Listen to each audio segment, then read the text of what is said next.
Hello students, let us start with the next chapter, that is chapter 13, photosynthesis in higher plants. So first of all, we need to understand what is photosynthesis. Photosynthesis, as the name suggests, is a reaction where plant use light to synthesize something, right? So it is a physiochemical process by which the green plants use the light and make their own food. So generally, this organic compound which is made as a result of this is glucose. It is the basis of life on earth and it is the most important reaction as the green plants are the only organisms which can make their own food. So that's why they are called autotrophs. And ultimately, all the living forms are dependent on sunlight for energy. So that's why photosynthesis is so important. Now let us look at some basic experiments related to photosynthesis. In the first experiment, we'll find is the variegated leaf experiment. So here we take a variegated leaf. A variegated leaf is basically a leaf which has this yellow and green areas as you can see in the figure, right? So we can take this kind of leaf or a leaf which is partially covered with a black paper that was exposed to light. Then we test this leaf for starch. So for testing for starch, we all know that we use iodine solution to test for starch, right? If the photosynthesis has occurred, then the iodine solution, if starch is present, then the iodine solution will turn blue-black. If it is not present, then it will not be blue or black. It will maintain its same color, right? So here what do we see? Here we see that some area is unaffected with the starch test, that is it remains colorless, and some area is affected with the starch test and it turns blue-black. So it shows that photosynthesis occurs only in green plants of the leaf in presence of light. That's why light is essential for photosynthesis. Now let us look at the next experiment. This is the half leaf experiment. So here what we do is a part of the leaf is enclosed in a test tube containing KOH, soaked cotton, right? So what is the role of this KOH? This KOH will absorb all the carbon dioxide. The other half of the leaf is exposed to air. So this half is exposed to air. Now we will place this setup in light for some time and then we will test the leaf for the presence of starch using iodine again, right? So what do we see? We see that the exposed part shows a positive for starch test and the portion of the tube shows negative. You can see here there is no starch whereas here there is starch present. So this proves that CO2 is required for photosynthesis. Now let us look at some experiments which were done by Joseph Priestley in 1770s. So he performed experiments to prove the role of air in the growth of green plants. He was the person who discovered oxygen in 1774. He observed that a candle burning in a closed bell jar gets extinguished when when you keep it inside the jar. Similarly, a mouse suffocated in the closed jar. So he concluded that a burning candle or a breathing animal damaged the air, right? Then he placed a mint plant in the bell jar. So when he did this, he found that the mouse stayed alive and the candle continued to burn. So from this, he hypothesized that the plants restore to the air whatever breathing animals and burning candle remove, right? So since oxygen was not there, the candle was not burning and the mouse died, but the plants are putting it back in the bell jar. That's why when the plant is present, the mouse remains alive and the candle continues to burn. Let us look at next experiment. These experiments were conducted by Van Ingenhousz. He conducted the same experiment by placing it once in a dark room and once in a sunlit room. So he showed that sunlight is essential to the plant for purifying the air. And he repeated this experiment with an aquatic plant. So what it showed is that in the bright sunlight, small bubbles were formed around green parts, while in the dark they did not form, right? So later he identified that these bubbles were of oxygen. So he showed that only green parts of the plant release oxygen, right? Let us look at other experiments which were performed by other scientists. So there was a scientist called Julius von Sachs who proved that glucose is produced when plants grow and it is usually stored as starch. So whatever the excess glucose the plant has, plant will store it in form of starch, right? Chlorophyll is located in special bodies called chloroplasts, and glucose is made in the green parts of the plants. Let us see at the other experiment performed by T.W. Engelmann. He split the light using a prism into its spectral components and illuminated a green algae by placing it in a suspension of aerobic bacteria. The bacteria were used to detect the sites of oxygen evolution. So after doing this, what he observed was that the bacteria accumulated mainly in the region of blue-red light, right? They are mainly accumulating in the region of blue light and red light, as we can see here. So he observed that this is because of the action of spectrum, right? So it was first described by him that action of spectrum also plays a role in photosynthesis. It resembles the absorption spectra of chlorophyll A and chlorophyll B. So this is what was concluded at the end of all of this. By the middle of 19th century, it was discovered that plants are definitely using the sunlight to make carbohydrates from CO2 and water. So this was what was given as the basic equation for photosynthesis, that CO2 and water are used by the plant. The plant is getting CO2 from the atmosphere and water from its leaf, from its roots, and it is using the light energy to make carbohydrate, that is glucose, and oxygen is released during this process. Then some other experiments were carried out to discover this process further and to add to its detail. So there was a microbiologist called Van Leeuw. He conducted some studies on the purple and green bacteria.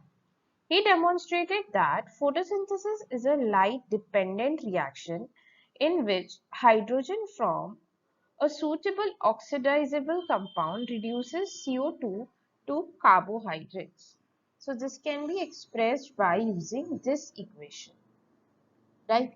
We can see that here hydrogen from any oxidizable compound is reducing the CO2 to form carbohydrates, and water is to form carbohydrates, and water is released during this process. So based on this experiments, we came to know more and more details about photosynthesis, the basic reaction, and how this occurs.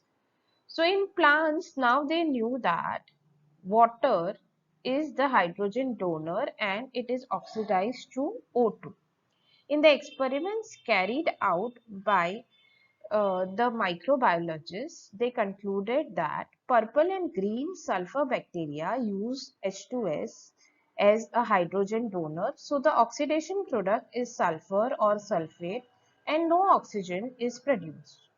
Thus, by doing these experiments, he inferred that oxygen evolved by green plant comes from CO2, from H2O and not from CO2. This was later proved by using radioisotopic techniques, right? So now let us see where does this photosynthesis occur. So this photosynthesis occurs in the chloroplast, right? This is the region which has the pigment chlorophyll. That's why photosynthesis occur here. Chloroplasts are present in the walls of mesophyll cells of leaves, and it helps to get the optimum quantity of incident light. So chloroplast contains a membranous system which consists of grana, this is the grana, then it has stroma, this is the stroma, laminae and fluid stroma. Each granum is a group of membrane-bound sacs called thylakoids. So this one coin-like structure is a thylakoid, and when it stacks on top of each other, then we have grana, right? So this is where the pigments, that is the chlorophyll, is actually stored. So the membrane system actually traps the light energy and it releases ATP and NADPH. It is called light reaction. In stroma, enzymatic reactions incorporate CO2 into the plant for synthesizing sugar, which in turn forms the starch. So these are all dark reactions. It does not mean that they occur in darkness or they are not light dependent. Remember that photosynthesis is a light dependent reaction.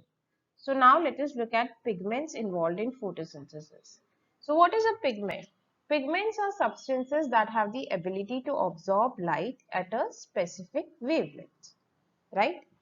So using chromatography, we can find different pigments which are present. So we see chlorophyll A, which is bright or blue-green in color. Then we have chlorophyll B, which is yellow-green. Xanthophylls, which are yellow, and carotenoids, which range from yellow to yellow-orange. So this we can see, this is a chromatogram showing different pigments which are present, right? Chlorophyll B, xanthophylls, and carotenoids are accessory pigments.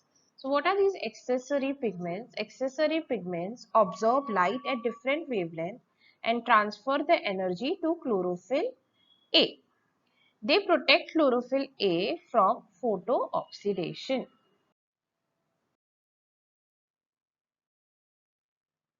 So these are the different pigments involved in photosynthesis. This shows the absorption spectrum and action spectrum coincide closely. So from this we understand that photosynthesis is maximum at blue and red regions of the spectrum. So if we observe the graph carefully, then we see that chlorophyll A is a chief pigment which is associated with the process of photosynthesis. So this graph basically shows the absorption spectrum of chlorophyll A, B and carotenoids. So here we can see that A is the main participant. This graph shows the action spectrum of the photosynthesis. And this graph shows the action spectrum superimposed on the absorption spectrum of chlorophyll A. So we can see they are coinciding with each other, right? Now let us study about the photosystems. So the pigments are organized into two photosystems. They are photosystem 1 and photosystem 2. They are named in the sequence of their discovery. So the first one was discovered first and then we discovered the second one. Each photosystem has a chlorophyll A and accessory pigments which are bound by proteins. So all pigments except one molecule of chlorophyll A form a light harvesting complex. We call it as LHC or antenase. So these are light harvesting complexes. Single chlorophyll A acts as a reaction center. In photosystem 1, the reaction center absorbs light at 700 nanometer, so we call it as P700. And in photosystem 2, the reaction center absorbs the light at 680 nanometer, so we call it P680. Now let us see the light reaction or photochemical phase of photosynthesis. So the light reactions include light absorption, water splitting, oxygen release, and formation of ATP and NADPH. These ATP and NADPH are basically high chemical intermediates which are produced during the reaction. So what happens during this light reaction? There is an electron transport chain which occurs. Here we see that it is in Z shape. So we call it as Z scheme of light reaction. So what happens is when PS2 absorbs red light of 680 nanometer, electrons get excited, right? When they are excited, they are transferred to an electron acceptor. The electron acceptor then passes them to a chain of electron transport system consisting of cytochromes. The movement of electron is downhill in terms of redox potential scale. So the electrons are transferred to the pigments of photosystem 1. Then what happens is simultaneously electrons in photosystem 1 are also excited when they receive red light which is at 700 nanometer, and they are transferred to another acceptor molecule which has a greater redox potential. So these electrons are moved downhill to a molecule of NADP. As a result, NADP is reduced to NADPH. This conversion happens here, right? Transfer of electrons from PS2 to PS1 and finally NADP is called Z scheme, as I told you before, due to the zigzag pattern that we see here, right? So this shape is formed when all the carriers are placed in a sequence on redox potential scale. Now let us have a look at how splitting of water or photolysis happens. Photolysis, that means lysis means something is getting split and photo means light. So light is used to split something, that's why it's called photolysis. So the water splitting complex in PS2 is located on the inner side of thylakoid membrane. If you remember, we did see the thylakoid membrane in the chloroplast.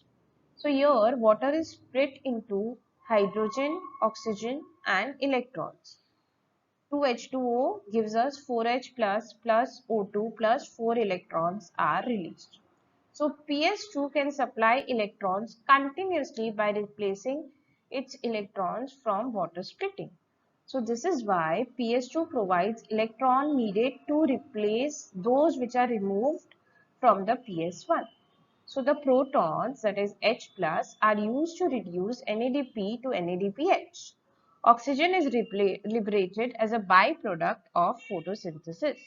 So this is how the whole splitting of water occurs. Now let us have a look at photophosphorylation. So the synthesis of ATP by cells in mitochondria and chloroplast is what is photophosphorylation. As we know, ATP is very important because it is the energy currency of the cell. Without it, cell cannot do its activities. So photophosphorylation is synthesis of ATP from ADP in chloroplast in presence of light. So it can occur in two ways, that is non-cyclic and cyclic. We will study about both these ways in detail. Let us study about the non-cyclic photophosphorylation first. It occurs when two photosystems work in a series. That is first PS2 and then PS1 through an electron transport chain as we saw in the Z scheme. Here ATP and NADPH plus hydrogen ion are synthesized. It is non-cyclic process because the electrons lost by PS2 do not come back into it and pass on to NADP+. So that's why, because electrons not coming back again, we call it non-cyclic photophosphorylation. Now let us look at the cyclic photophosphorylation. This occurs in stroma lamellae when only PS1, that is photosystem 1, is functional. The electron is circulated within this photosystem and ATP synthesis occurs due to cyclic flow of these electrons. So that's why it is cyclic, because here we have recirculation of electrons. The lamellae of the grana have PS1 and PS2. The stroma laminae membrane lacks PS2 and NADP reductase. Reductase is the enzyme which is used to reduce NADP. The electron does not pass on to NADP+, but it is cycled back to PS1 through the electron transport chain. Here only ATP is synthesized. We do not see any synthesis of NADPH here. So cyclic photophosphorylation occurs when only light of wavelength beyond 680 nanometer is actually available. Now let us look at the chemiosmotic hypothesis. So this hypothesis basically explains the mechanism of ATP synthesis in chloroplast, that is, how does it actually occur. So let us first understand what is chemiosmosis. Chemiosmosis is basically movement of ions across a semi-permeable membrane. It occurs in chloroplast and mitochondria. So chemiosmosis needs a membrane, a proton pump, a proton gradient, and ATP synthase. ATP synthase is the enzyme which is used for ATP synthesis. Splitting of water takes place on the inner side of the membrane, so the proteins accumulate in the lumen of the thylakoid. So now let us look at this hypothesis. As electron moves through the photosystem, protons are transferred across the membrane. It is due to the removal of protons from stroma for the following reasons. The primary electron acceptor is located towards the outer side of the membrane and transfers its electron to a hydrogen carrier. So this molecule will then remove a proton from the stroma while transporting an electron. When this molecule passes on its electron to the electron carrier on the inner side of the membrane, proton is released in the lumen of the membrane. The NADP reductase enzyme is located on the stroma side of the membrane. Along with electrons coming from PS1, protons are necessary to reduce NADP+. These protons are removed from the stroma.